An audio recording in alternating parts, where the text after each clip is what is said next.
Hello. हाँ, इसके पहले की क्लास को आप सबसे पहले कवर करेंगे। उसके बाद इस क्लास को जो एडमिन देखेंगे, क्योंकि इसके पहले की क्लास में हमने यहाँ तक कवर किया था भाई। सबसे पहले हमने इस क्लास में देखा था कन्वर्जन इनटू एलएलपी। हमने सारा सब कुछ बता दिया है भाई कि अगर आपको किसी भी प्रकार की ऑर्गेनाइजेशन है उसे एलएलपी में कन्वर्ट करना है, तो आपको एलएलपी के कुछ शेड्यूल्स को फॉलो करना पड़ेगा भाई। सिंपल है, अगर आपको फर्म को कन्वर्ट करना है एलएलपी में, पार्टनरशिप फर्म है एलएलपी में कन्वर्ट करना चाहते हो, तो आपको शेड्यूल सेकंड फॉलो करना पड़ेगा, उसके प्रोविजंस अप्लाई होंगे। अगर यदि आपको प्राइवेट कंपनी है और उसे आप एलएलपी में कन्वर्ट करना चाहते हो, तो आपको शेड्यूल सेकंड फॉलो करना पड़ेगा। फिर हमने बताया अगर आपको अनलिस्टेड पब्लिक कंपनी है, तो एलएलपी में कन्वर्ट करना चाहते हो, शेड्यूल फोर को फॉलो करना पड़ेगा। ठीक है। तो अब ये देखो बता रखा है कन्वर्जन भाई हमने पढ़ा दिया था। फॉर्म इनटू एलएलपी में कन्वर्ट करने के लिए शेड्यूल वन का शेड्यूल टू को सेकेंड शेड्यूल फॉलो करना पड़ेगा। फिर हमने नीचे पढ़ाया प्राइवेट कंपनी इनटू एलएलपी, आपको क्या करना होगा, थर्ड शेड्यूल को फॉलो करना, प्रोविजन को फॉलो करना पड़ेगा। फिर आगे आपका आ रहा है conversion unlisted public company into LLP, तो आपको क्या फॉलो करना पड़ेगा, शेड्यूल फोर के प्रोविजंस को फॉलो करना पड़ेगा कन्वर्जन के टाइम। अब आगे है आपका section 58।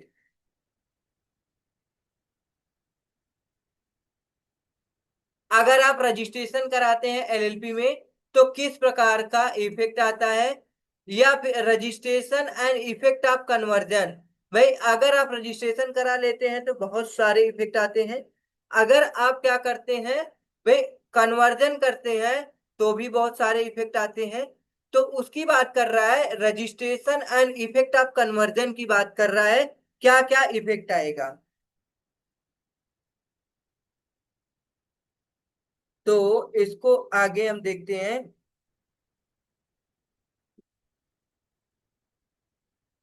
Registration and effect of conversion simple है भाई, इसमें हमारा क्या दे रखा है कि the registrar are satisfying unsatisfying that of from private company are an unlisted public company. कोई भी प्राइवेट कंपनी हो या अनलिस्टेड पब्लिक कंपनी हो, at the case may be has compiled with the expensive schedule. भाई इसके लिए conversion के लिए बहुत सारे शेड्यूल है, कम और एक्सपेंसिव भी है। प्रोविजंस ऑफ दिस एक्ट, और इस एक्ट के सारे सारे प्रोविजंस को आपको फॉलो करना पड़ेगा। And the rules made thereunder register the document submitted under such schedule. अगर आप फर्म को एलएलपी में कन्वर्ट करते हैं, तो सारे के सारे शेड्यूल आपको सेकंड फॉलो करना होगा, और उससे रिलेटेड प्रोविजन से रिलेटेड भाई डॉक्यूमेंट को सबमिट करना पड़ेगा। एंड इशू होगा आपका certificate of registration in such form as the registrar may determine starting that the LLP is of and from the date of specified in the certificate registered under this act। तो ये था आपका subsection one.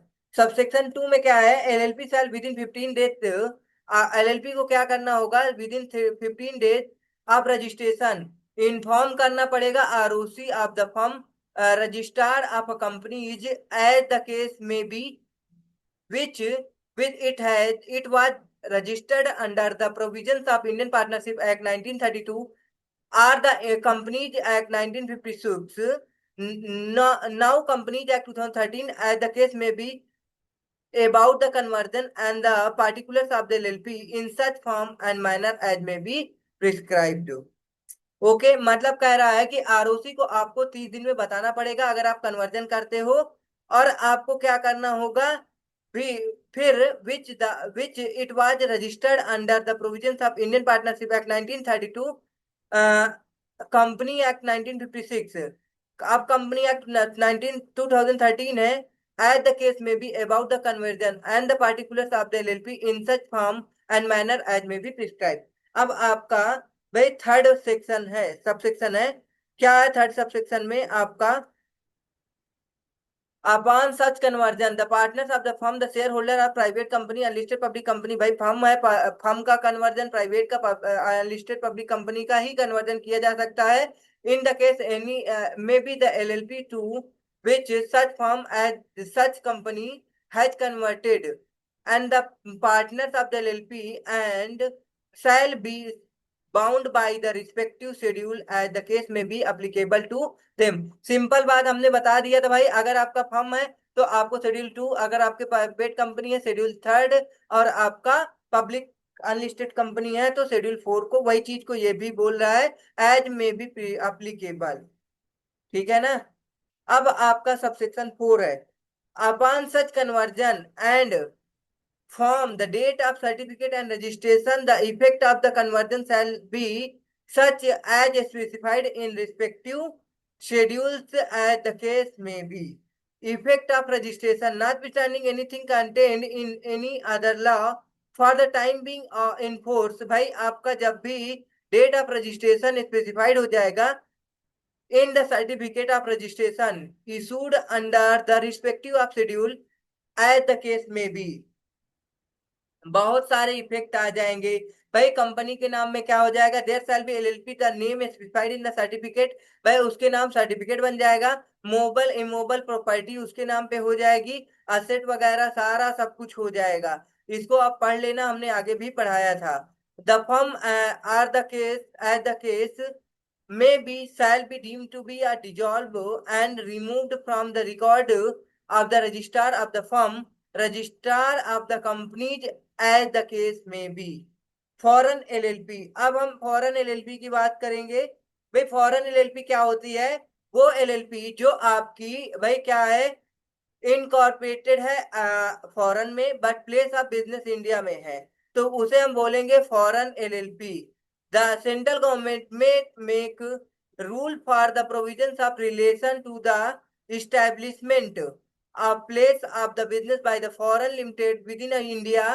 भाई business India में है and carrying on their business there in by applying or incorporating which such modification as appear appropriate, the provisions of Companies Act 2013 are such regulatory mechanism which such composition as may be prescribed। मतलब कि आपका क्या है, foreign limited liability partnership firm का मतलब है LLP incorporated outside India,